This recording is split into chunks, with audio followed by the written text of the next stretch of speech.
تو اس وجہ سے زرداری صاحب کے اوپر ایک پریشر بھی آیا تھا.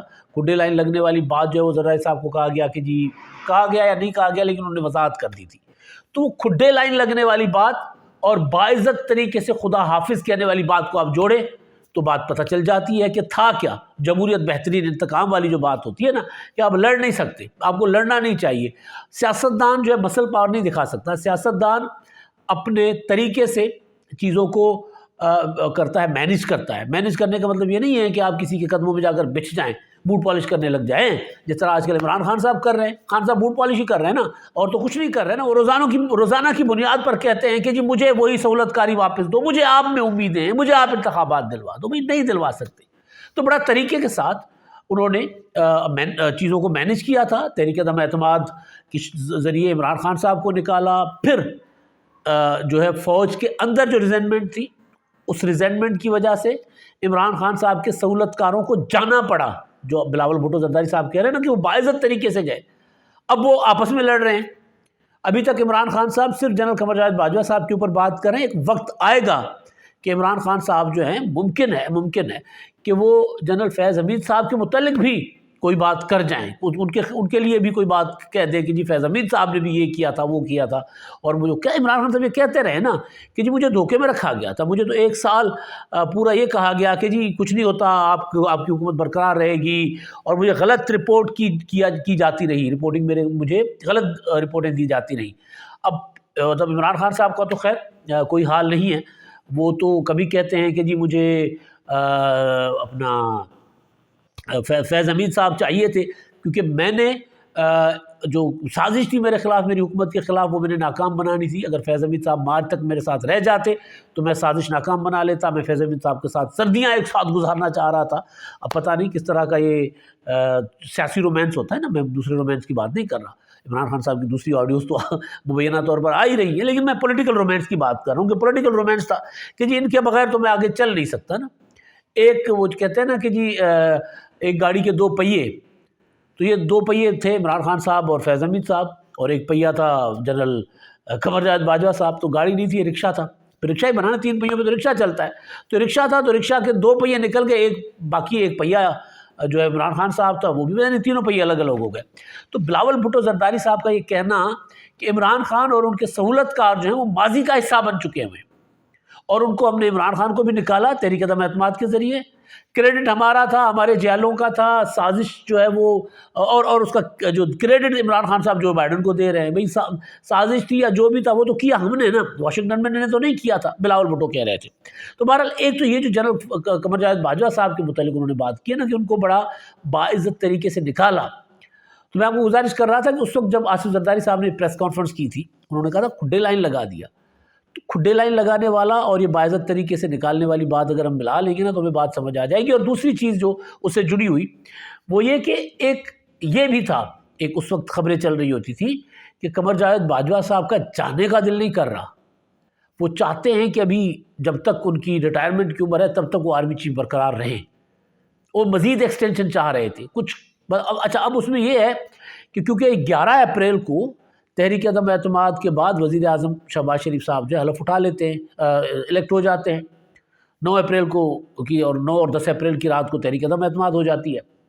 اور پھر 14 اپریل کو ایک پریس کانفرنس آتی ہے اپنا جنرل بابر افتخار صاحب کی, جو اس وقت DGISPR تھے. ان سے سوال کیا جاتا ہے کہ قمر جاوید باجوہ صاحب ایکسٹینشن لے رہے ہیں؟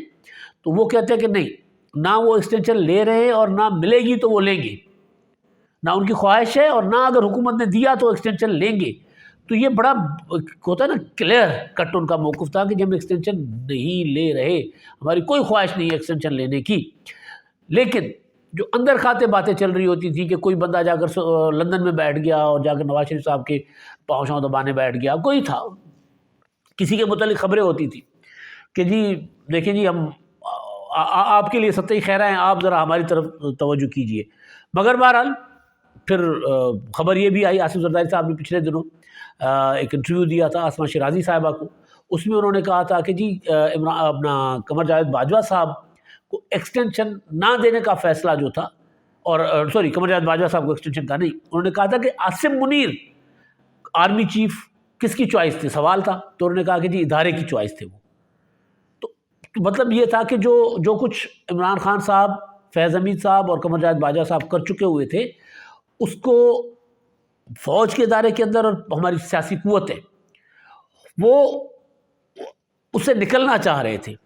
یہ جو کہہ رہے ہیں بلاول بھٹو صاحب نے کہا ہے نا کہ عمران خان کو بھی بھیجا اور ان کے سہولت کاروں کو بھی خدا حافظ کہا، تو اس کا مطلب ہے کہ اب اندر کوئی سہولت کار شاید باقی نہیں بچے عمران خان صاحب کی، ہاں کسی اور جگہ پر ہیں وہ تو نظر آ رہے ہیں۔ اچھا، دوسری چیز کہ عمران خان صاحب کو بلاول بھٹو نے کہا ہے کہ جی آپ آئیں واپس پارلیمنٹ میں آ کر بیٹھیں، وہاں آ کر اپنا کردار ادا کریں، آئین سازی کرنی ہے، وہاں پر اپنے قوانین بنانے، جو کچھ کرنا ہے وہاں آ کر بیٹھیں۔ اور یہ آپ کو آخری بار کہہ رہا ہوں، آپ کو آخری بار وارننگ دے رہا ہوں، اگر آپ اسی طرح سڑکوں پر رہے اور اسی طرح آپ نے انتشار پیدا کیا تو پھر آپ کا ہمیں انتظام ہم نے کر لیا ہوا ہے، یعنی بندوبست ہوا ہوا ہے۔ عمران خان صاحب کو آخری وارننگ ہے۔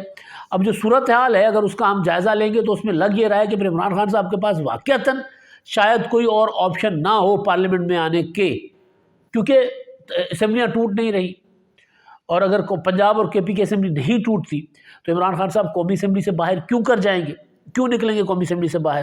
اور پھر یہ کہ جی ہم نہیں چاہتے کہ سابق خاتون اول جو ہیں وہ آپ کو ملنے جیل آئیں۔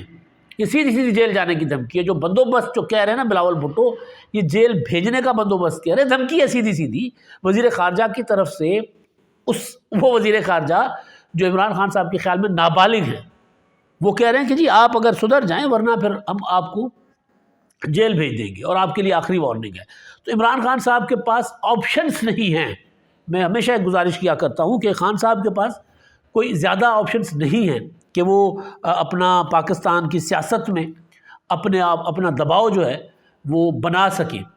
عمران خان صاحب کے اوپر پریشرز ہیں، ہر طرف سے پریشرز ہیں، عمران خان صاحب کسی کے اوپر پریشر نہیں ڈال سکتا۔ تو آج گھڑی خدا بخش سے خان صاحب کے لیے نہ صرف یہ لیکن ایک اور چارج شیٹ عمران خان صاحب کے اوپر، دہشت گردوں کے ساتھ عمران خان صاحب کے تعلق، بڑا طریقے کے ساتھ بلاول بھٹو نے اس پر بات کی ہے، اور عمران خان صاحب کا اپنا جو اسٹینس رہتا ہے یہ جو انتہا پسندوں کے متعلق، طالبان کے متعلق، اس کو اگر ہم سامنے رکھیں تو سوال تو ہم بھی کرتے ہیں کہ جی یہ اتنی محبت کیوں ہے بھائی، کہ عمران خان صاحب کہہ رہے ہیں کہ جی افغانستان چلیں، افغانستان تو ایک الگ ہے نا ملک، یہاں پر پاکستان کے اندر عمران خان صاحب نے جس طرح مذاکرات شروع کروائے تھے، پھر جس طرح طالبان کو رہا کروایا گیا تھا ٹی ٹی پی کے لوگوں کو، تو اس کے اوپر اب عمران خان صاحب جو سارا ملبہ بے شک آج کی وفاقی حکومت پر ڈال دیں، اور وفاقی حکومت کی ذمہ داری بھی ہے صورتحال کو بہتر بنانا، لیکن عمران خان صاحب کا اپنا کردار جو تھا اس کے اوپر سوال اٹھ رہے ہیں۔ تو عمران خان صاحب پر توشہ خانہ کا معاملہ،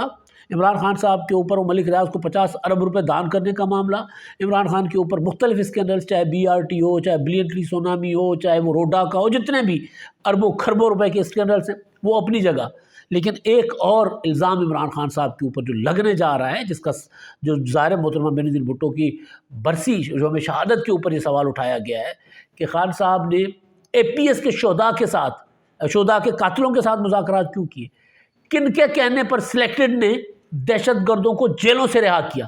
یہ سوال ہے، اور انتہائی بڑا سوال ہے، یہ سوال نہیں ہے، یہ بہت بڑی چارج شیٹ ہے، اور عمران خان صاحب آج اس کا جواب دے نہ دے، تاریخ میں عمران خان صاحب کو اور ان کے سہولت کاروں کو اس کا جواب دینا ہوگا۔ اب تک کے لیے اتنا ہی، اللہ حافظ۔